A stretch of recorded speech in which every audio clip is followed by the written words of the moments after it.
Hello folks, welcome to the Edupedia world and I am Abhinay Gupta. Today again we'll continue with the topic, the appointment and qualification of directors. Right? So far we have done the various provisions. We have already had a couple of lectures on this topic, and in the immediately preceding lecture we were dealing with the provisions of section 149 that dealt with an independent director. Right? Over there we have understood in detail what an independent director is and also went through the various provisions under this section and that related to the rules. The two basic rules, that is rule 4 and rule 5 of the company's appointment and qualification of directors rule 2014. Right? So what have we seen in the previous lecture? If we touch through that in brief so that we'll be in touch and connected to the topic so that we don't break the flow. So in the previous lecture we have seen that the requirement of an independent director, right? At least 1/3 of the director has to be independent, right? And 1/3 of the total number of directors, right? And this is the condition for all the listed companies only. So please keep that in mind. Not all the companies need to have that, need to fulfill the condition of minimum 1/3 of directors being an independent director. That condition is levied only for the listed companies. Clear with that? Right. And then we have seen that as per rule 4, the company needs to have at least 2 independent directors. 1/3 is the limit and the base limit is at least 2. But for that you will have to qualify certain basic criterias. Now what are they? That the company, first of all, it should be a public company, and that public company should have a turnover of greater than 100 crores or a paid up share capital of greater than 10 crores, or the aggregate of its outstanding loan, debenture and deposit should exceed 50 crores. If all the three conditions satisfied, if the answer is yes, then you will have to have a minimum of 2 independent directors. Right? And if there is a casual vacancy, it will be filled up in the similar manner as it is done in the case of a woman director. Then we are also seen that the independent director has to give a declaration that it fulfills the criteria and the conditions of being independent, and that will be given when it is appointed, after that in the first board meeting, of every year, and whenever any circumstance changes. Right? And they will have a duty to abide by the schedule 4. Right? They will not be entitled to any stock option, but yeah, they will be entitled to the sitting fees, to the reimbursements, and to commission in the profit of the company. The term will be for a period of maximum 5 years that will be declared. Right? After that, if they want to be continuing as independent director for another term, then a special resolution needs to be passed. But after 2 terms, they will have to go for a rest, which is a cooling period for 3 years. They will not be allowed to be reappointed for the next 3 years and not be allowed to be associated to the company in any other capacity, directly or indirectly also. Right? And we need to understand that 2 terms will not always be 10 years. It can be less than that. We have discussed it in detail in the previous lecture. Right? And then the independent directors are non-rotational directors, and their liability for the act would be limited to those acts that are done within their knowledge and with their consent. Right? And as we know, it is similar with the non-executive directors also. Right? So these are the provisions that have been covered in the previous lecture. Today we'll move ahead and cover the basic 6 conditions. We have seen who is an independent director, we have seen when do we need an independent director, and we have not seen the conditions to be fulfilled to be an independent director. So what are the conditions that are being provided by section 149? Right? So the basic condition, the number 1 condition would be that the person should be a person of integrity, should possess the necessary, required and relevant expertise and experience. Right? So first of all, he should be a good person and a valuable person for the company, a useful person for the company. So he should have expertise and experience in the required field. Right? And he should be a person of integrity. He should be conducting his job with integrity. Right? Honesty. So that is the basic first condition. If you qualify, we'll look forward. So do you qualify? The answer is yes. Okay. Now let us look forward to the other conditions. So the other condition is that neither that independent director nor any of his relatives should be a promoter or director of that company, of its associate company, of its subsidiary company, and of its holding company. Right? So that person, that independent director, should not be a promoter or director of the company, its associate, subsidiary, or holding, right? And neither should any of its relatives be with that position, right? So that is the second condition. Third is that the director should not hold any pecuniary relationship with the company. Now, pecuniary means financial, and for the director himself, there is no financial limits, right? So there can be no financial relationship with the company at all. So will it be only with the company? No. Again, in this case, it would be with the company, with its associates, its subsidiary company, and also its holding company. There should be no pecuniary relationship with them. That is the general thing that we have seen in the second condition also. But over here, when we talk about the pecuniary condition, right, then the promoters and directors are also involved. So if there is a person who is a promoter or director of the company, the associate, subsidiary, or holding, then you should not have any pecuniary relationship with that person too, right?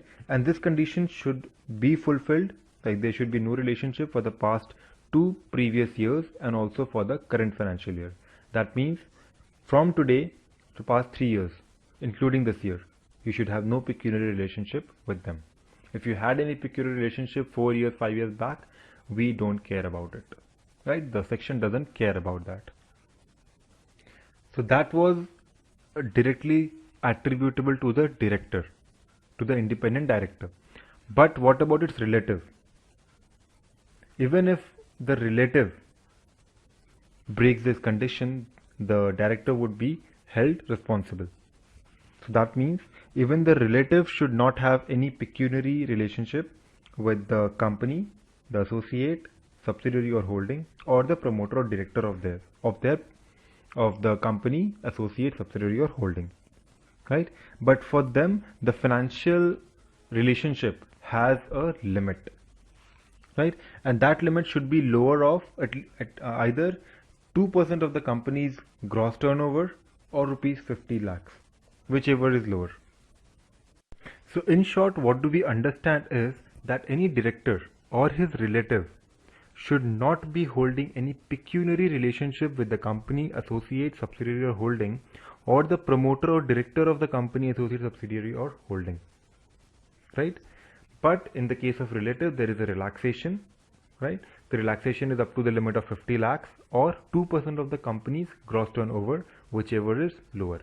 Up to that, we would not consider the pecuniary relationship to be in default for the independent director.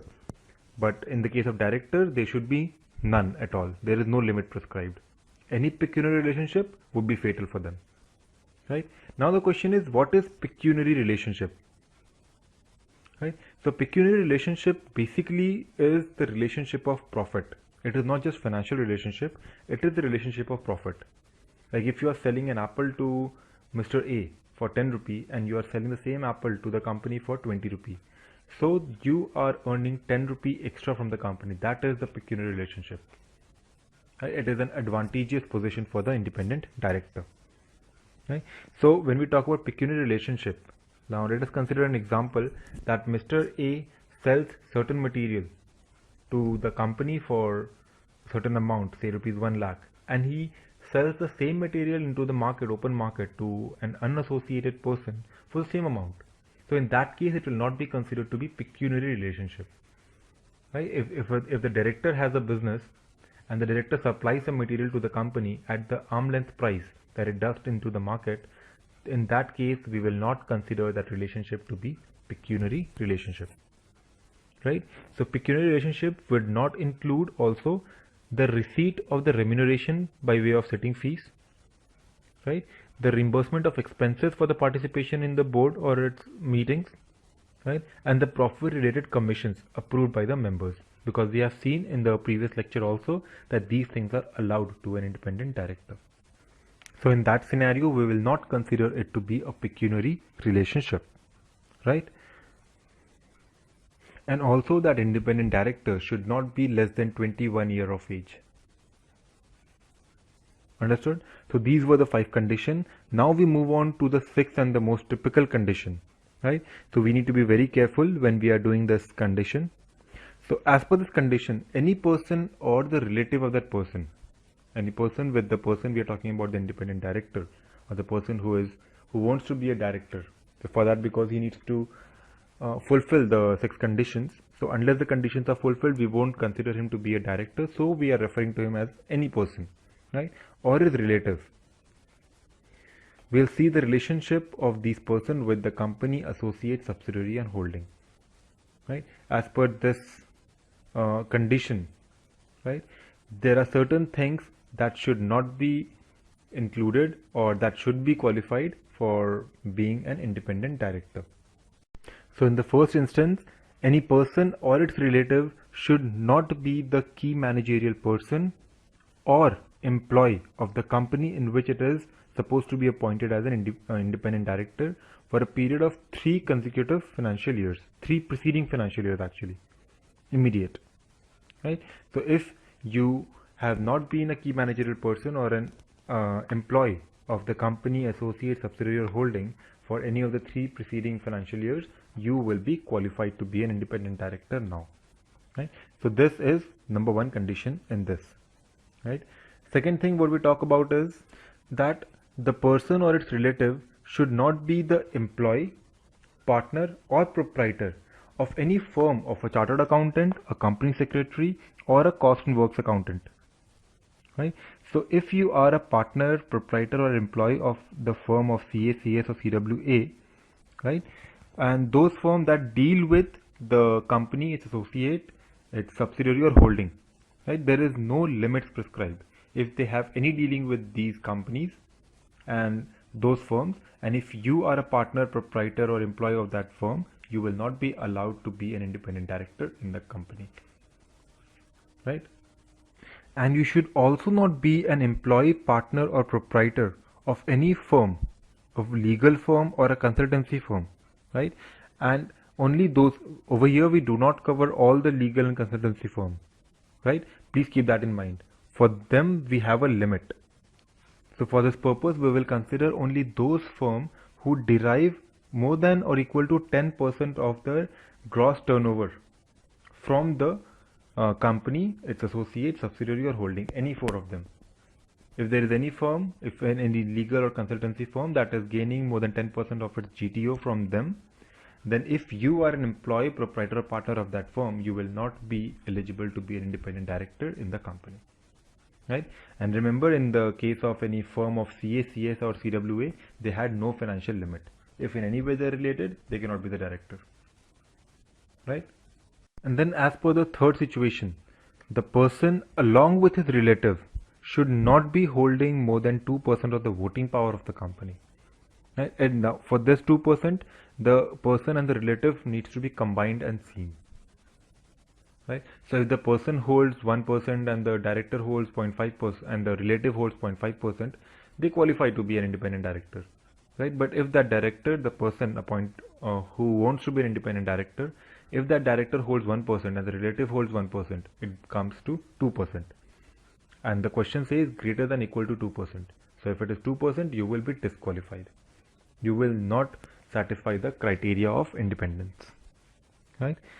And now the fourth and the last point in this is that you should not be the CEO or director of any not-for-profit organization. Right? But this does not include all NPO. It includes only those NPO which holds more than 2% of the voting power of the company, its associate, its subsidiary or holding. Right? If any NPO holds more than 2% of their voting power, and if you are the CEO or director of that company, of that NPO, then you will not be allowed to be elected as an independent director, right? Because you don't fulfill the criteria of independence. And if there is an NPO that does not hold 2%, right, but still holds more than, but still gains more than 25% of its receipt from the company, its associate, subsidiary or holding, then also you stand disqualified. Which means if you are a CEO or director of any NPO and such NPO receives more than 25% of its receipt from the company, its associate, its subsidiary or its holding, then you do not qualify the criteria of independence, and hence you will not be allowed to be elected as an independent director, right? So now these were the 6 conditions that needs to be fulfilled, right? So we will again go through in very brief and quickly so that you grab the thing into your fist, you get a brief summary of it, right? So the first condition is that the person should be of integrity, expertise and experience. Second is that he should neither himself nor should he be a relative, neither he should himself be a promoter or director of the company, associate, subsidiary and holding, nor he should be related to the promoter or director of those companies, right? Third is he should not be holding any pecuniary relationship with the company, its associates, shareholder or subsidiary or holding, right? Neither should he hold any pecuniary relationship with the promoter or director of the company, associate, subsidiary or holding, right? And for this condition only 3 financial years will be seen, the current financial year and the 2 preceding financial years, right? And the same condition will be applicable for a relative as well, but in case of relative you will have a financial limit which is either greater than lower of the 2. What are the 2? Greater than 2% of the gross turnover of the company or 50 lakh, whichever is lower. That would be the limit set to decide the pecuniary relationship of the relative, right? The next condition is that any person or the relative should not be the key managerial person or an employee of the company, associate, subsidiary or holding, right? He should not also be an employee, partner or proprietor of 2 categories of firm. Number 1 category is the firm of CA, CS and CWA. If they are in any ways connected to the company, associate, subsidiary or holding, you are not allowed to be the director, independent director, because they don't fulfill the criteria of independence. But in the case of firms that are into legal and the consultancy department, right? So for them it has a limit. If you qualify the limit, you will be disqualified, and if you are below that limit, you will be eligible. That means you qualify the independence criteria, and that limit is 10% of the gross turnover of the firm, right? If that comes from that company, from associate, subsidiary or holding, then you are disqualified. Next is if you along with your relative hold more than 2% of the voting power of the company. Over here, remember, we are talking about company. We are not talking about the associate company, subsidiary company, holding company. For this condition, it is only the company. If you hold more than 2% of the voting power of the company, then you would be disqualified. That means you won't qualify the criteria. And the last thing is that you should not be the CEO or director of an NPO, right? But it is not all NPO. The NPO are divided into categories. If there is any NPO which holds more than 2% of the voting right of the company, associate, subsidiary or holding, then you would be disqualified. Otherwise, if it does not hold more than 2% voting right but still receives more than 25% of its receipt from them, again then, and if you are a CFO, CEO or director, you would be disqualified. That means you would not qualify the eligibility criteria. And the last and not the least is that you should be greater than or equal to 21 years of age. You should not be less than 21 years of age. So these are the 6 conditions. If you qualify them, if you fulfill them, you are eligible to be elected as an independent director into the company, right? If you fulfill these conditions, it itself proves that you are independent and you will make an unbiased decision, right? And you are a suitable person to be appointed into the board, right? So that is all about the independent directors. We have given 2 lectures to it already, right? So we'll end the lecture over here today, and the next provisions will be dealt with in the lectures coming forward. So until then, stay tuned. This is Abhinay Gupta signing off.